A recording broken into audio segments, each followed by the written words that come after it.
Nagbabalik po tayo sa ating pong palatuntunang #blessings. At kanina po, nabanggit po sa atin ng ating mahal na obispo at ganoon din po sa pagbabahagi ni na Jen at Albert yung kanilang karanasan ng tunay na kagalakan sa pagbibigay ng kanilang sarili at ganoon din sa pag-serve. No?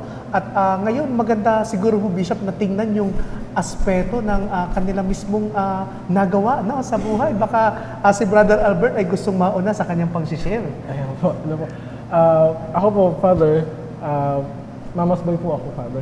Kumbaga, lumaki po ako. Bunso po kasi ako sa magkakapatid. So, lumaki po ako. Lagi po ako nakasunod sa duster ng nanay ko, Father.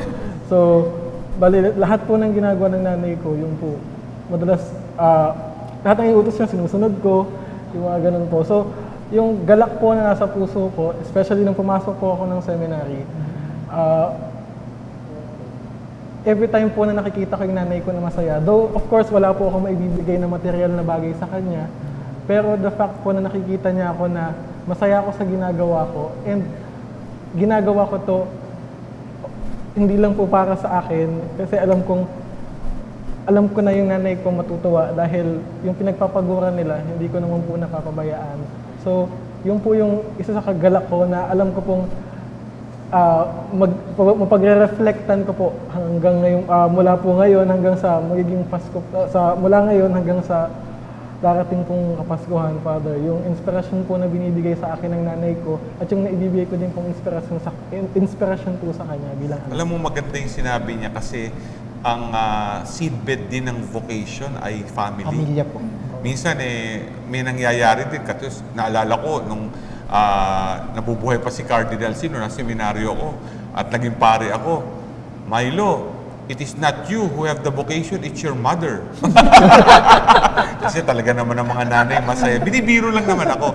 Pero ikaw din naman sa bandang uli, iisipin mo naman kung ito yung para sa iyo, di ba? Oo, kaya nakikita mo rin para sa iyo, may galak sa iyo at natutuwa ka din dahil yung nanay mo, mga mahal mo sa buhay, natutuwa dahil yung iyong bokasyon na tinatahak ay talagang masaya mong pinagtutuunan ng pansin.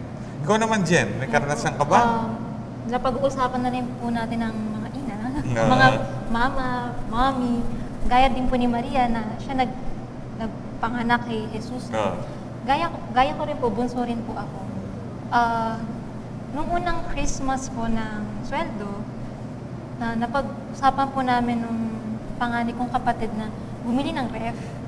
Kasi yung ref po namin, mas matanda pa doon sa panganay namin kapatid. Ganun siya katagal. So, gusto namin siya gawing surprise. So, basta ipapadala na lang ng department store, ganyan. So, wala po ako nung araw na dumating yung ref sa bahay namin. Tapos, sinabi na lang sa akin na, "Uy, alam mo ba, umiyak si mama." Paano umiyak? Dapat binidyohan yun nang makita ko. Tapos nung nakita ko ng mama ko, niyakap niya ako na, "Salamat sa ref." Parang simpleng bagay pero naantig yung puso niya. Ganun kung saya. Ibang klase, no? Isipin mo, wala ka no kung nandun ka pa, di ba, no? Yung ating mga pinagpaguran, no? At alam natin, no? Ito ay hindi na para sa ating sarili lang, kundi para maibahagi sa iba.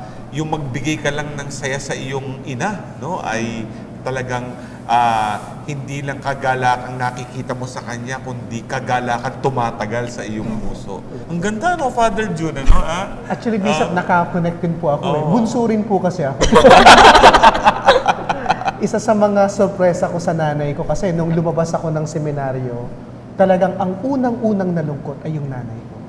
At doon ko napakinggan sa nanay ko for the first time, sabi niya sa akin, "Anak, aanin ko naman yung medals, aanin ko naman yung awards.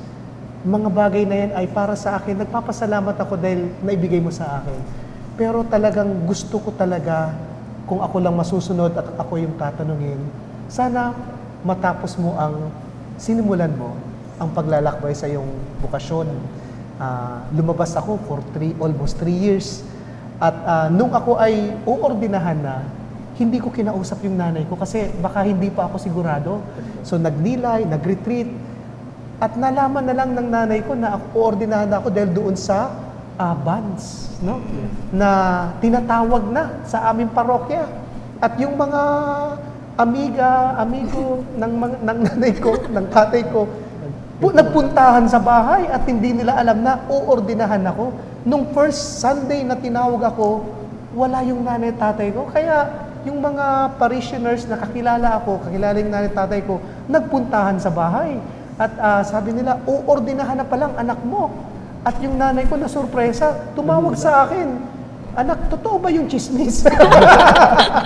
At yun po yung sabi ko sa mama ko, sabi ko, gusto ko kasi na kapag uordinahan na talaga ako, o bago man dumating ang araw na yun, ay maibigay ko sa iyo, hindi sorpresa, hindi rin talaga regalo, kundi alam ko na ito yung bagay na ginusto ng Diyos para sa akin at para sa ating pamilya. And sa akin, ito yung kagalakan na patuloy na nananariwa lagi. At ito ay nangyari din, lalong-lalo na sa loob ng pamilya na kung saan naging source of joy yung pag-ako ko ng banal na orden, hindi lang sa aming pamilya, kundi sa komunidad, no, ng parokya. At isang pamamaraan na kung saan para sa akin talagang nagtrabaho ang Panginoon, no? Gumalaw ang Diyos. At ito yung pagkakataon din na ako ay nagpasalamat sa kabutihan ng Panginoon.